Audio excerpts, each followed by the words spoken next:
कारगिल युद्ध में पाकिस्तान को नाको चने चबवाने वाली बोफोर्स तोप अब और भी ज्यादा खतरनाक हो गई है। पाकिस्तान के बंकर और ठिकानों की धज्जियां उड़ाने वाली बोफोर्स अब दुश्मन के ड्रोन को भी हवा में चकनाचूर कर देगी। इसलिए हम ऐसा कह रहे हैं क्योंकि भारत इलेक्ट्रॉनिक्स लिमिटेड ने बोफोर्स तोप को और अपडेट कर दिया है। बोफोर्स में अब ड्रोन गार्ड सिस्टम लगाए गए हैं। बोफोर्स 40 mm ऑटो कैनन को इंटीग्रेटेड करेगा, जिससे ये आधुनिक हवाई खतरों से निपटने में और भी ज्यादा सक्षम हो गई है। बोफोर्स गन में ड्रोन गार्ड सिस्टम को अपग्रेड करके भारतीय सेना को आधुनिक वॉरफेयर में और भी ज्यादा मजबूती मिल रही है। साथ ही सेना की हवाई रक्षा क्षमताओं को भी ये बढ़ावा देगा, बल्कि अन्य देशों को भी निर्यात करने के अवसर प्रदान करेगा जो बोफोर्स L-70 ऑपरेट करते हैं और ड्रोन खतरों का सामना कर रहे हैं। ये अपग्रेडेशन है क्या और किस तरीके से इसी अपग्रेडेशन के तहत अब ड्रोन, जो कि इस दौरान युद्ध के दौरान हमने देखा सबसे ज्यादा इस्तेमाल किए गए हैं, उस लिहाज से यह फैसला कितना ज्यादा महत्वपूर्ण है, ये इंफॉर्मेशन अब आपके सामने कि ड्रोन खतरों से निपटने के लिए ही बोफोर्स को क्यों चुना गया है। इसका सबसे बड़ा कारण बोफोर्स की सटीकता और भारतीय सेना का जो इस पर विश्वास है, क्योंकि बोफोर्स तोप ने कारगिल युद्ध में महत्वपूर्ण भूमिका निभाई। बोफोर्स तोप की मदद से ही भारतीय सेना ने पाकिस्तानी सेना के कई ठिकानों पर हमला किया, उन्हें कारगिल से खदेड़ दिया। रूस यूक्रेन युद्ध, जिसका मैं अभी जिक्र कर रही थी, इजराइल गाजा युद्ध में जिस तरीके से ड्रोन का इस्तेमाल हो रहा है, ऐसे में अपनी हवाई सुरक्षा को और भी ज्यादा मजबूती देना बेहद जरूरी हो चुका है। ऐसे में इसमें ड्रोन गार्ड सिस्टम लगाना बोफोर्स को और भी ज्यादा घातक हथियार बना देगा। एक और इंफॉर्मेशन आपके सामने, क्योंकि बोफोर्स तोप कारगिल युद्ध में भारत की जीत का सबसे अहम हथियार तो बनी। आपको हम बताते हैं बोफोर्स तोप की खासियत, क्योंकि 155 mm लंबी बैरल वाली ये तोप -3 डिग्री से लेकर 70 डिग्री तक बॉम्ब दाग सकती है। इसके साथ एक पहाड़ी से दूसरी पहाड़ी तक हमला करने में भी ये सक्षम है, यानी पहाड़ी की दूसरी ओर बैठे दुश्मन को मार गिराने में ये सक्षम है। 1 मिनट में 10 गोले दागने के साथ 39 किलोमीटर तक हमला कर सकती है। साथ ही दुश्मन की पहचान कर उसे मार सकती है। इसमें आधुनिक नेविगेशन और फायर कंट्रोल सिस्टम लगाया है। साथ ही मोबाइल और तैनात करने में आसान है, क्योंकि इसे किसी वॉर जोन में आसानी से ले जाया जा सकता है। महाराष्ट्र के विधानसभा चुनाव में प्रचंड बहुमत के साथ सरकार बनाने की भी अब तैयारी है, लेकिन सरकार का मुखिया यानी मुख्यमंत्री अब तक तय नहीं हो पाया है। नतीजे आए हुए 3 दिन हो चुके हैं, लेकिन महाराष्ट्र का मुख्यमंत्री होगा कौन, ये अब तक साफ नहीं हो सका। चुनाव में आए नतीजों के हिसाब से सबसे बड़ी पार्टी बीजेपी है, लिहाजा देवेंद्र फडणवीस रेस में सबसे आगे हैं। लेकिन एकनाथ शिंदे पहले ही कह चुके हैं कि संख्या बल के हिसाब से मुख्यमंत्री चुना जाएगा। हालांकि ऐसी कोई बात नहीं है कि संख्या बल के हिसाब से ही मुख्यमंत्री चुना जाएगा, ये बात उन्होंने कही। इसके साथ ही आज एकनाथ शिंदे ने महाराष्ट्र के मुख्यमंत्री पद से इस्तीफा दे दिया है। उन्होंने अपना इस्तीफा राज्यपाल सीपी राधाकृष्णन को सौंपा है। राज्यपाल ने अगली सरकार के शपथ लेने तक उन्हें कार्यवाहक मुख्यमंत्री नियुक्त कर दिया है। सीएम शिंदे के इस्तीफा देने के वक्त देवेंद्र फडणवीस और अजीत पवार भी मौजूद रहे। आपको बता दें, टीवी 9 पर केंद्रीय मंत्री रामदास अठावले ने बड़ा दावा किया है और टीवी 9 से बातचीत में रामदास अठावले बोले कि बीजेपी ने तय कर लिया है कि फडणवीस ही अगले सीएम होंगे और शिंदे को यह संदेश बीजेपी ने दे दिया है। महाराष्ट्र सीएम पर इस वक्त एक सबसे बड़ी खबर आपको हम बता रहे हैं, जहां महाराष्ट्र सीएम पर अठावले का टीवी 9 पर यह बहुत बड़ा दावा है। बीजेपी ने तय कर लिया फडणवीस सीएम, बीजेपी ने शिंदे को संदेश दे दिया। शिंदे एक और मौका मांग रहे हैं। शिंदे की मांग बीजेपी को मंजूर नहीं है। शिंदे केंद्र की राजनीति में आए, शिंदे नहीं माने तो बीजेपी को दिक्कत नहीं। महाराष्ट्र में बीजेपी के पास बहुमत है, बीजेपी का प्रस्ताव मान ले शिंदे। मुख्यमंत्री कौन होगा ये बीजेपी के हाईकमांड ने तय किया है कि हमारी सीटें ज्यादा है और इसीलिए देवेंद्र फडणवीस को मुख्यमंत्री बनाना चाहिए।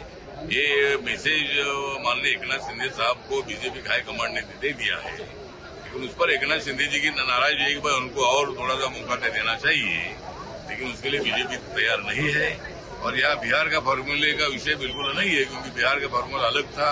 माननीय नरेंद्र मोदी साहब ने नीतीश कुमार जी को पहले बोला था कि वह अगला मुख्यमंत्री नीतीश कुमार होंगे। उसी तरह ऐसा चुनाव में या बीजेपी के हाईकमांड ने एकनाथ शिंदे जी को बिल्कुल ऐसा आश्वासन नहीं दे दिया था। इसलिए एकनाथ शिंदे जी ने मानना चाहिए और हमारी महायुति यूनाइटेड रहना ये अपने फायदे का है, महाराष्ट्र के फायदे का है, विकास के लिए आवश्यक है। और इसीलिए मुझे लगता है कि एकनाथ शिंदे साहब ने जो प्रस्ताव बीजेपी ने दिया है उसको मानना चाहिए और जल्दी जल्दी मंत्रिमंडल बनना चाहिए, ऐसा मेरा कहना है। अगर देवेंद्र फडणवीस मुख्यमंत्री बनेंगे फिर एकनाथ शिंदे का भूमिका क्या रहेगी? एकनाथ शिंदे जी की भूमिका तो हमारे साथ रहेगी। मतलब एकनाथ शिंदे जी हमारे मित्र है। एकनाथ शिंदे जी थोड़ा कोशिश तो कर रहे हैं कि हमको मुख्यमंत्री पद मिलना चाहिए, लेकिन बीजेपी का हाईकमान उसके लिए तैयार नहीं है और महाराष्ट्र के बीजेपी के लोग भी तैयार नहीं है कि उनका भी कहना है कि हमको इतनी सीटें मिली है, मतलब एकनाथ शिंदे जी से डबल 2.5 गुना सीटें ज्यादा मिली है। इसीलिए मुझे लगता है कि देवेंद्र फडणवीस को मुख्यमंत्री बनाना ये अत्यंत आवश्यक है। एकनाथ शिंदे महाराष्ट्र में रहेंगे या फिर दिल्ली लाना चाहिए? मतलब ऐसा लगता है कि अगर एकनाथ शिंदे साहब सीनियर भी है और वहाँ वो अगर डिप्टी सीएम नहीं रहना चाहते हैं तो उनको दिल्ली में या अच्छा मंत्री पद अगर मिलता है तो इसमें कोई न कोई तो कॉम्प्रोमाइज का फार्मूला हो सकता है। मेरा सुझाव ये है कि एकनाथ शिंदे जी ने दिल्ली आना चाहिए और दिल्ली की राजनीति में भी अपना योगदान देने की आवश्यकता है। तो बड़ा सवाल यह है कि कौन बनेगा मुख्यमंत्री। मुंबई से मेरे सहयोगी कुमार कुंदन इस वक्त हमें ज्वाइन कर चुके हैं और ये एक और सबसे बड़ा सवाल कि किस फॉर्मूले के तहत ये बड़ा फैसला लिया जा रहा है, क्योंकि अगर रामदास अठावले के इस संकेत के तहत मान लिया जाए कि सब कुछ तय हो चुका है तो ऐसे में साफ है कि अब देवेंद्र फडणवीस ही होंगे सीएम। देखिए, ये कहना अभी बहुत जल्दबाजी होगा, क्योंकि अगर इतना सब कुछ सुलझा हुआ होता तो भारतीय जनता पार्टी अपने ऑब्जर्वर भिजवा के कम से कम भारतीय जनता पार्टी विधायक दल का नेता तो चुन ही चुकी होती। और निश्चित रूप से जैसे कि दूसरी पार्टियां हैं, मसलन कि एनसीपी ने अजीत पवार को अपना नेता चुना है, शिंदे गुट ने एकनाथ शिंदे को चुना है, लेकिन भारतीय जनता पार्टी में अभी तक भारतीय जनता पार्टी विधायक दल का नेता नहीं चुना गया है। इसलिए ये कहना अभी बहुत जल्दबाजी होगा कि फडणवीस होंगे मुख्यमंत्री या नहीं होंगे मुख्यमंत्री। ये जरूर है कि एक प्रेशर टैक्टिक है और तमाम तरह के लोग अपने अपनी तरीके से दावे कर रहे हैं। जहां तक भारतीय जनता पार्टी का सवाल है तो उनका स्पष्ट कहना है कि अभी इस पर कोई चर्चा नहीं हुई है। दूसरी तरफ शिंदे गुट के भी विधायक जो भी हैं वो कह रहे हैं कि ये लोग अपनी बात रख रहे हैं, लेकिन अगर ऐसी कोई बात होती सुरभि तो आज जिस तरीके से राजभवन में जाके इन लोगों ने अपना रेजिग्नेशन दिया, लेकिन अभी तक उन्होंने विधायक दल के नेता के तौर पर राज्यपाल से समय नहीं मांगा कि कौन होगा मुख्यमंत्री, उसके लिए समय दिया जाए। तो कई तरह की पेच है, इसमें कहना कुछ जल्दबाजी होगा, लेकिन इतना जरूर है कि राजनीतिक अटकलों का बाजार गर्म है और उस बाजार में कौन बाजी मारता है यह कहना अभी मुश्किल है। हालांकि चुनाव परिणाम आए 3 दिन हो चुके हैं, ऐसे में TV9 के साथ इस खास बातचीत में किए गए दावे के तहत क्या हकीकत अब आने वाले वक्त में देखने को मिलती है, इस पर नजर बनाए रखे कुंदन। शुक्रिया फिलहाल पूरी जानकारी के लिए आपका। एक और बड़ी खबर, संभल में कोर्ट के आदेश पर शाही जामा मस्जिद का सर्वे करने के लिए टीम 24 नवंबर को पहुंची। पहले दिन का सर्वे शांतिपूर्ण तरीके से हो चुका था, लेकिन 24 नवंबर को दूसरे दिन के सर्वे में अचानक हिंसा की आग कैसे धधकने लगी, ये सवाल हर किसी को अब कचोट रहा है। आखिर इतना बड़ा बवाल कैसे हो सकता है? इन सवालों के जवाब काफी हद तक तो पुलिस की इस मामले में दायर दूसरी FIR से दिख रहा है, लेकिन पुलिस की इस FIR में साफ साफ कर दिया गया है कि संभल हिंसा राजनीतिक प्रयोग था। पूरी प्लानिंग के साथ सारे इंतजाम किए गए, दंगाइयों को निर्देश दिया जा चुका था, प्लान बिल्कुल तैयार था। लाठी, डंडे, दोधारी चाकू, पत्थर जैसे तमाम चीजें पहले से ही जुटा ली गई थी और उसके बाद हुआ खूनी खेल, जिसमें 4 लोगों की जान गई। शांत संभल को अशांत किसने किया, ये अभी भी एक बड़ा सवाल बना हुआ है। अब इसी सवाल के तहत जो FIR हुई है उसमें क्या बड़ा खुलासा हुआ, यही खबर अब आपके सामने, क्योंकि संभल हिंसा में FIR से बड़े खुलासे हो चुके हैं। राजनीतिक फायदे के लिए हिंसा, नकाबपोश भीड़ के पास हथियार थे, दंगाई बोले किसी को जिंदा मत छोड़ना। जियाउर रहमान बर्क, स्थानीय MLA का बेटा, आरोपी।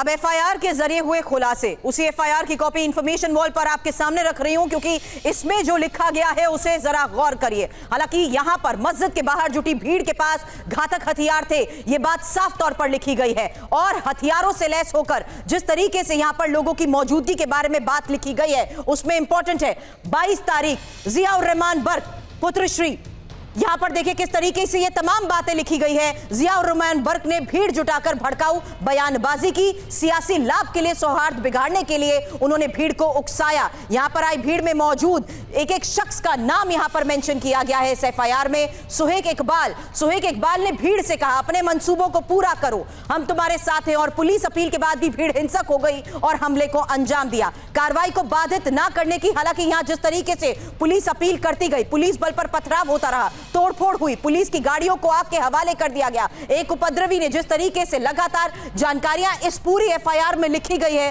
कि क्या क्या बातें कही गई हैं, क्योंकि यह इंपॉर्टेंट है कि मस्जिद के बाहर लोगों की भीड़ जुटना शुरू हुई। हालांकि ये एक और तस्वीर अब आपके सामने रख रही हूं, क्योंकि पुलिस के समझाने की कोशिश पर आरोपी गोली चला दी और 40 से 50 उपद्रवियों ने जिस तरीके से यहां पर हालात को देखते ही देखते बिगाड़ दिया। इस एफआईआर में जो बातें लिखी गई हैं उसी को यहां पर हाईलाइट करते हुए आपके सामने रख रहे हैं कि किस तरीके से 25 खाली कारतूस और 25 रबर बुलेट्स लूटी, भीड़ को तरफ से लगाकर हत्या के इरादों को किस तरीके से उन्होंने पूरा करने की कोशिश की। ये तमाम बातें इस एफआईआर में लिखी गई हैं और संबल हिंसा में दर्ज हुई एफआईआर के जरिए ही ये बड़े खुलासे हुए हैं कि कैसे हथियार और कारतूस उन्होंने छीन लिए, इनको आग लगाकर मार दो, ये इस तरीके के शब्दों का इस्तेमाल हुआ। मैगजीन लूट ली, 29 शेल थे इनमें से लोगों के पास, जिनके पास बैग बरामद किए गए, 25 खाली कारतूस और साथ ही लगातार हत्या के इरादे से ही फायरिंग को अंजाम दिया जा रहा था। चलिए, संविधान दिवस के तहत इस वक्त सीधा राहुल गांधी क्या कह रहे हैं, आइए रुक करते हैं। ब्यूरोक्रेटिक एक्सरसाइज नहीं है। पहली बार कास्ट सेंसस को तेलंगाना में जनता की एक्सरसाइज बना दिया गया है। जो सवाल पूछे जा रहे हैं वो बंद कमरे में दलित, आदिवासी, पिछड़े वर्ग के लोग, गरीब जनरल कास्ट के लोग, माइनॉरिटी के लोग, सब लोग हैं। और तेलंगाना की जनता ने सेंसस डिजाइन किया है। ऐतिहासिक कदम है। और जो हम तेलंगाना में कर रहे हैं, जहां भी हमारी सरकार आएगी, जिस स्टेट में, चाहे कर्नाटक हो, तेलंगाना हो, और आने वाले समय में जहां भी हमारी सरकार आएगी, हम उसी प्रकार से जाति जनगणना को करेंगे।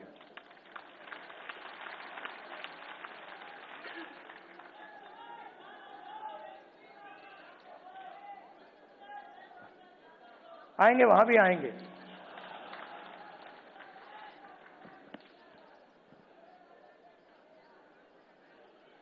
जाति जनगणना क्यों? क्योंकि अगर हम हिंदुस्तान के पॉपुलेशन को देखें तो पूरा देश जानता है कि 15% दलित आबादी है, 8% आदिवासी हैं, तकरीबन 15% माइनॉरिटीज हैं। मगर पिछड़े वर्ग के कितने लोग हैं कोई नहीं जानता। लोग कहते हैं कि पिछड़े वर्ग के तकरीबन 50% हैं, कोई कहता है 55 है, अलग अलग स्टेट्स में अलग है। मगर पिछड़ा वर्ग 50% से कम नहीं है। कितना है कोई नहीं जानता। तो अगर आप जोड़ लें, 50% पिछड़ा वर्ग हो गया, 15% दलित, तकरीबन 8% आदिवासी, 15% माइनॉरिटी, तो तकरीबन 90% हिंदुस्तान की आबादी इन वर्गों में से आती है। उसमें आप 5%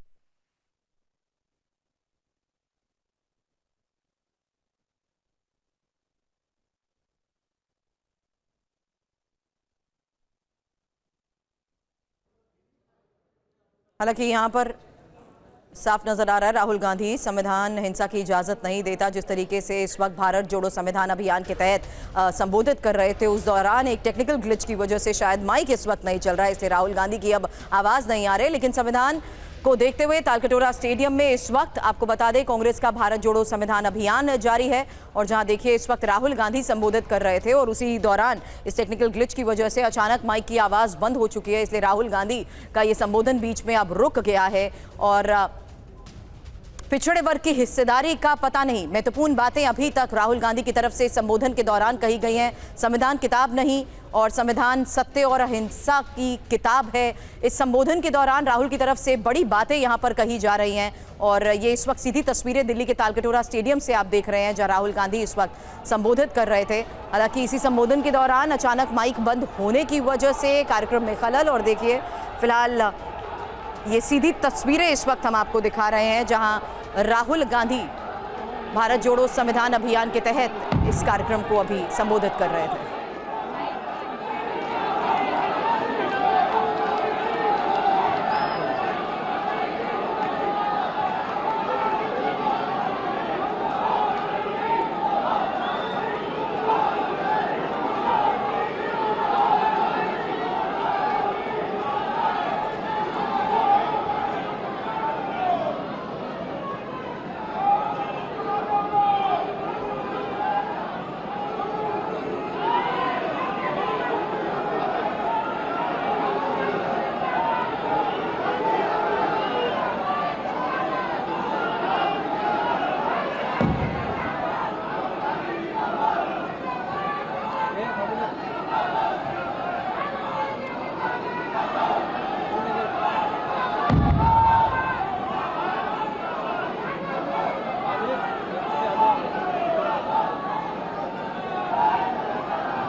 तो भारत जोड़ो अभियान के तहत इस वक्त दिल्ली में जारी तालकटोरा स्टेडियम की ही ये तस्वीर आप देख रहे हैं। कांग्रेस का भारत जोड़ो संविधान अभियान जिसकी शुरुआत हो रही है और संविधान दिवस के मौके पर कांग्रेस की तरफ से इसकी ये शुरुआत हो रही है। फिलहाल ये सीधी तस्वीरें आप देख रहे हैं क्योंकि जिस तरीके से लगातार राहुल गांधी संविधान को देखते हुए अपने संबोधन में इसका जिक्र करते हैं। अभी फिलहाल आपको बता दें तालकटोरा स्टेडियम में ही इसी कार्यक्रम को संबोधित करते हुए राहुल गांधी ने कांग्रेस शासित राज्यों में जाति जनगणना कराएंगे ये बात कही है।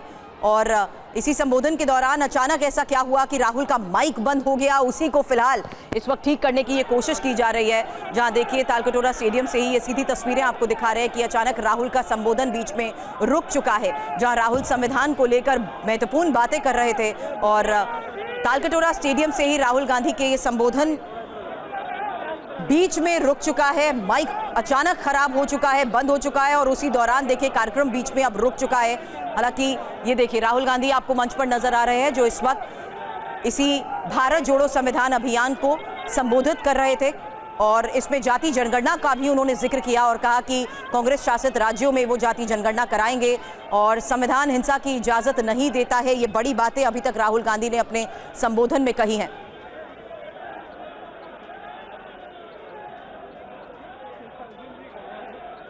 कुमार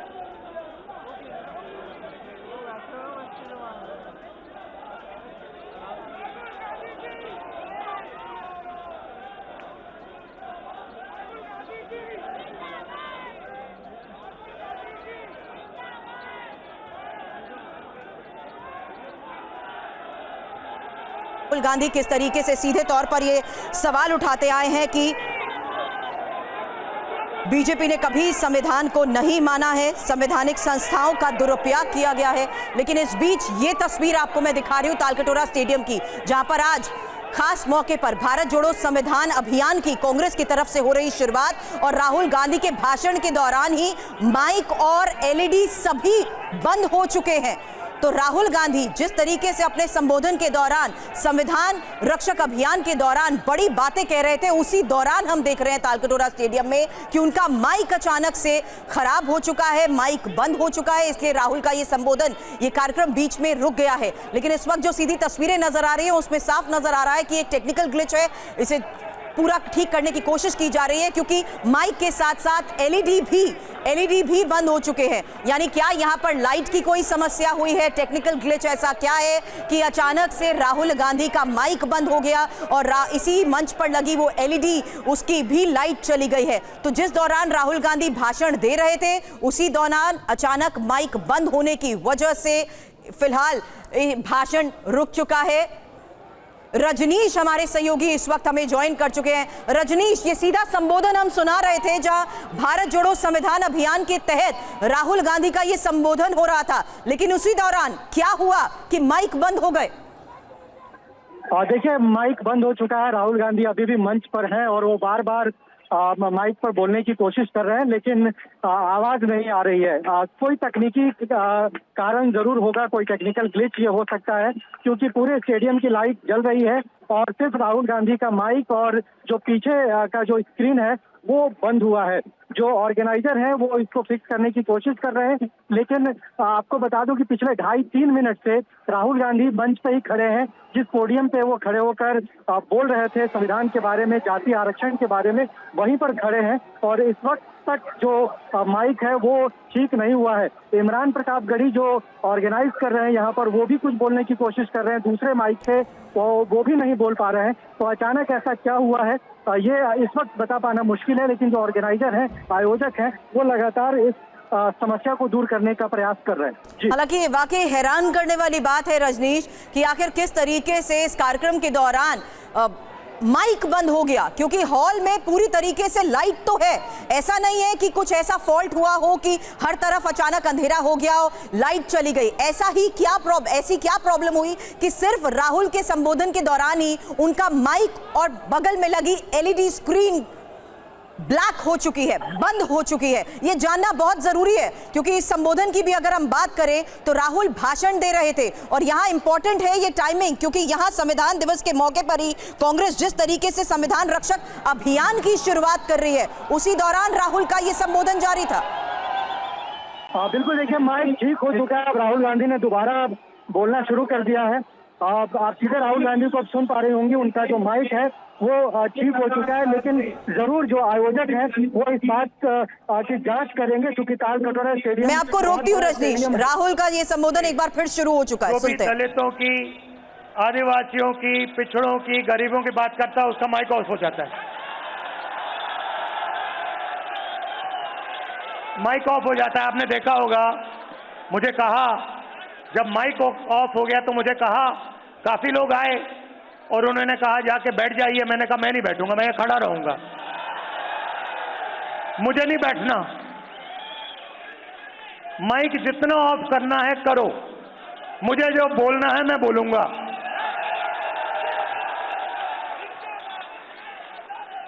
यहां रोहित वेमुला जी की फोटो है पीछे, यहां पे ये बोलना चाहते थे, इनकी आवाज छीन ली गई। और हर रोज हिंदुस्तान में आदिवासी युवा, दलित युवा, पिछड़े वर्ग का युवा सपना देखता है, मैं इंजीनियर बनूं, मैं डॉक्टर बनूं, मैं लॉयर बनूं, मैं मीडिया में जाऊं, मैं आईएएस ऑफिसर बनूं। मगर सच्चाई यह है कि इस देश का पूरा सिस्टम पिछड़ों, दलितों और आदिवासियों के खिलाफ खड़ा हुआ है। यह सच्चाई है, क्योंकि अगर नहीं होता तो मीडिया में हमें ओबीसी वर्ग के, दलित वर्ग के, पिछड़े वर्ग के युवा दिखते, एंकर दिखते, मालिक दिखते। 200 बड़ी कंपनियां हैं, अदानी जी, अंबानी जी, टाटा, बिरला। इन कंपनीज में दलित, आदिवासी, पिछड़े लोग हमें मैनेजमेंट में दिखते, मालिकों की लिस्ट में दिखते, मगर नहीं। आपको हिंदुस्तान की 200 सबसे बड़ी कंपनियों की मालिकों की लिस्ट में एक ओबीसी नहीं मिलेगा, एक दलित नहीं मिलेगा, एक पिछड़े वर्ग का नहीं मिलेगा। सच्चाई है। तो आपको कहा जाता है, दलितों को, आदिवासियों को, पिछड़ों को कहा जाता है कि ये देश आपका है, इस देश में आपकी भागीदारी है, इस देश में आपकी प्रगति हो सकती है। मगर अगर हम डेटा को देखें तो यह बिल्कुल झूठ साबित होता है। डेटा दिखाता है कि 90 लोग हिंदुस्तान की सरकार को चलाते हैं, बजट बांटते हैं, 90 में से 3 दलित, 3 ओबीसी, 1 आदिवासी। 100 रुपए में से 5 रुपए ओबीसी वर्ग निर्णय लेता है। 100 में से 5, आपकी आबादी 50%, भागीदारी 100 में से 5। दलित भागीदारी 15%, आबादी 15%, भागीदारी 100 रुपए में से 1 रुपया। आदिवासी 8% आबादी, भागीदारी 100 रुपए में से 10 पैसा।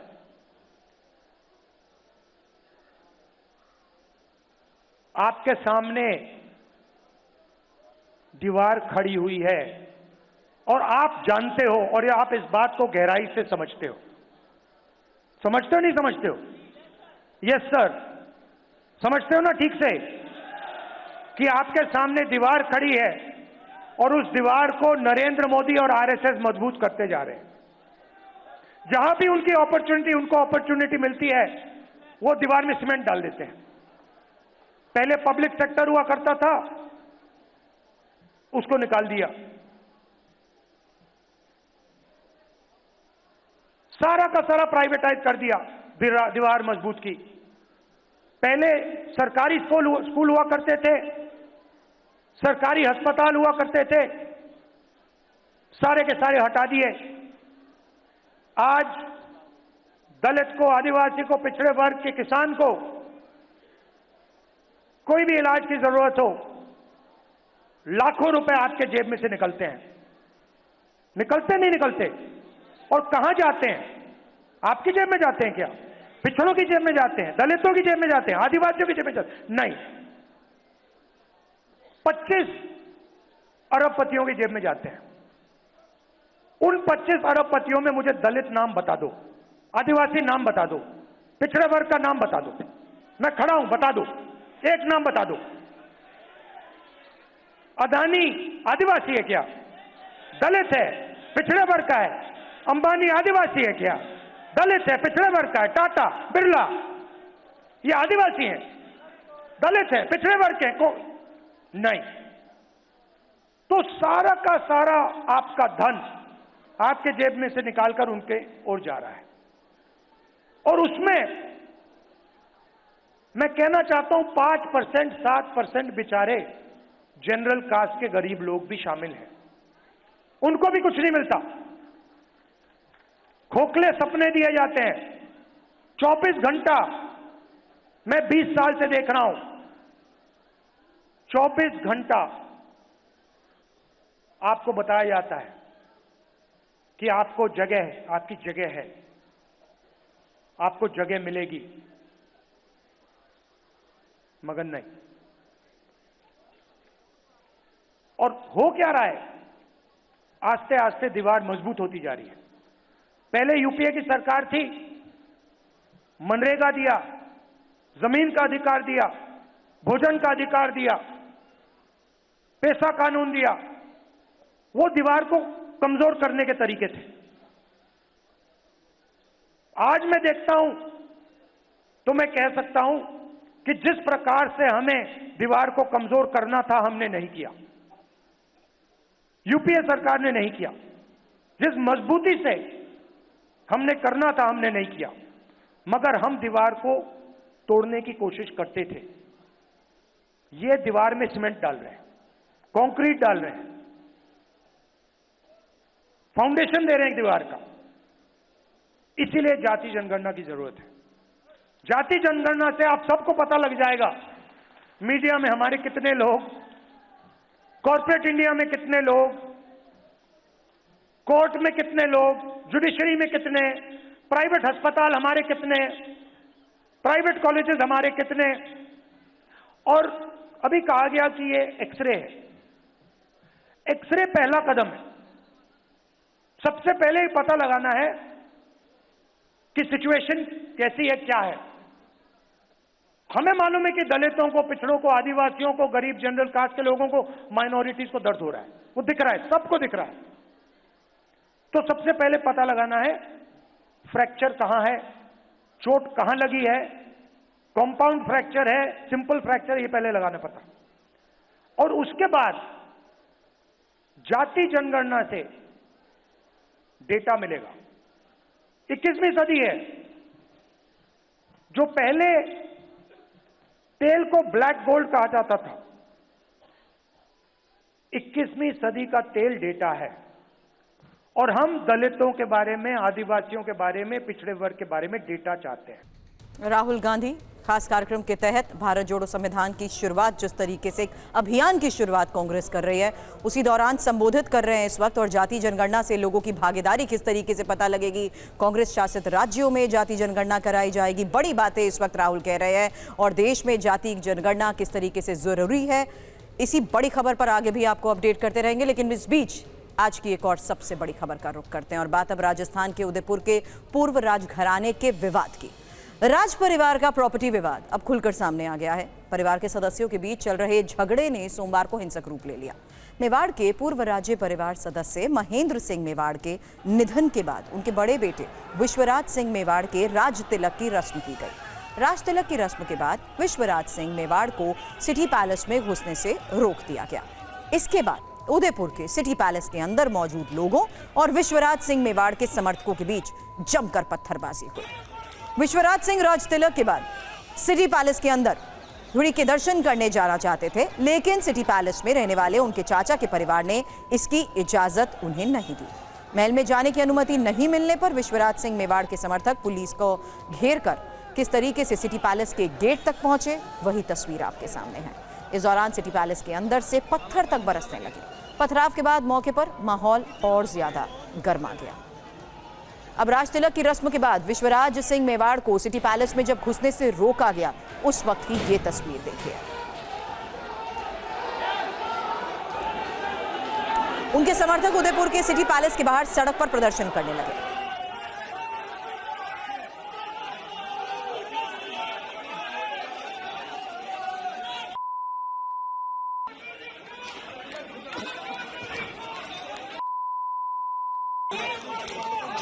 दोनों पक्षों में किस तरीके से जबरदस्त हिंसा होती रही, एक और तस्वीर। धरने पर बैठे विश्वराज सिंह मेवाड़ समेत उनके समर्थकों पर अंदर से पत्थर और बोतलें फेंकी जाने लगी। इसके बाद वहां पर कैसे अफरा तफरी का माहौल रहा, वही तस्वीर आपके सामने है।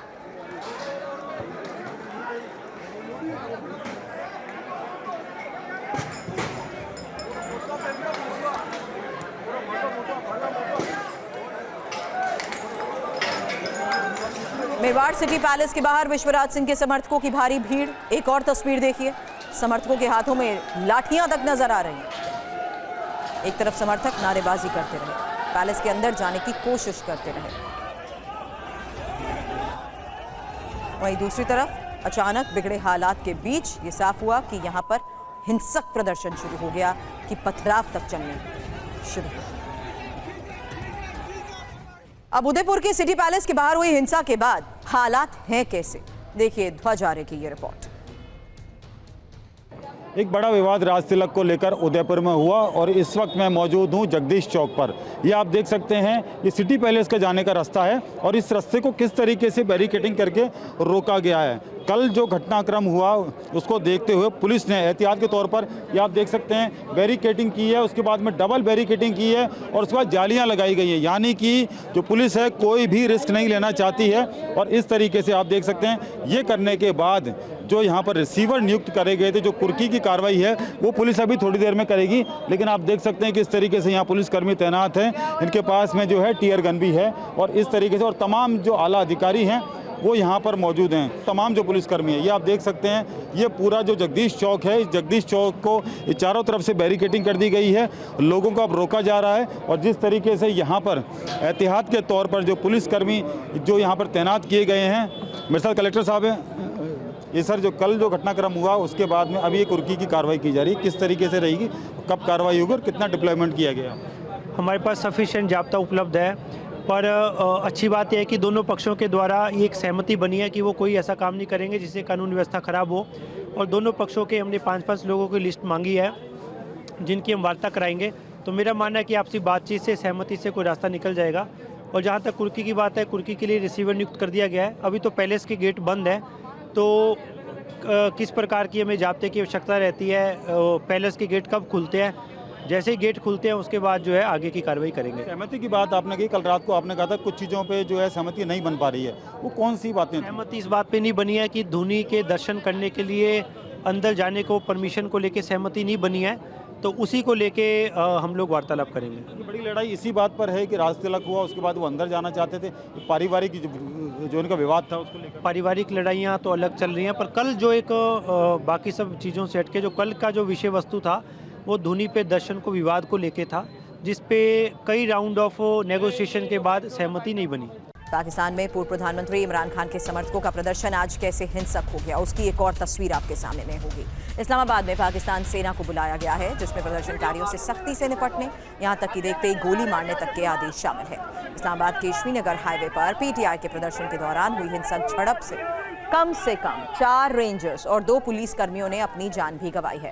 हालांकि हिंसा की ये तस्वीरें जिस तरीके से सामने आ रही हैं, इस वक्त हालात क्या हैं, मेरे सहयोगी गुलाम अब्बास हमें ज्वाइन कर चुके हैं और गुलाम से इसी बारे में करेंगे बात, क्योंकि हिंसा की तस्वीरें लगातार सामने आ रही हैं। इस वक्त स्थिति क्या है, क्योंकि अभी तक ये साफ हो चुका था कि सरकार किसी भी तरीके से कोई भी मांग मानने को तैयार नहीं है, लेकिन बुशरा बीबी जिस तरीके से इसे लीड कर रही हैं, आमने सामने की जंग की तस्वीरें हैं ये।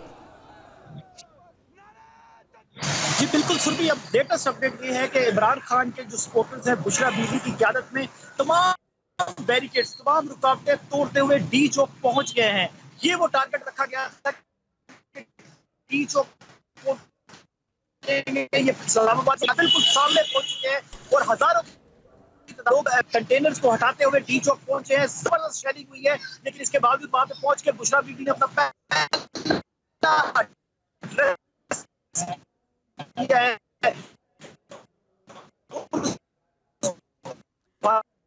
गुलाम, हालात पर नजर बनाए रखें, आगे भी इस बारे में आपसे अपडेट लेंगे। शुक्रिया फिलहाल पूरी जानकारी के लिए आपका।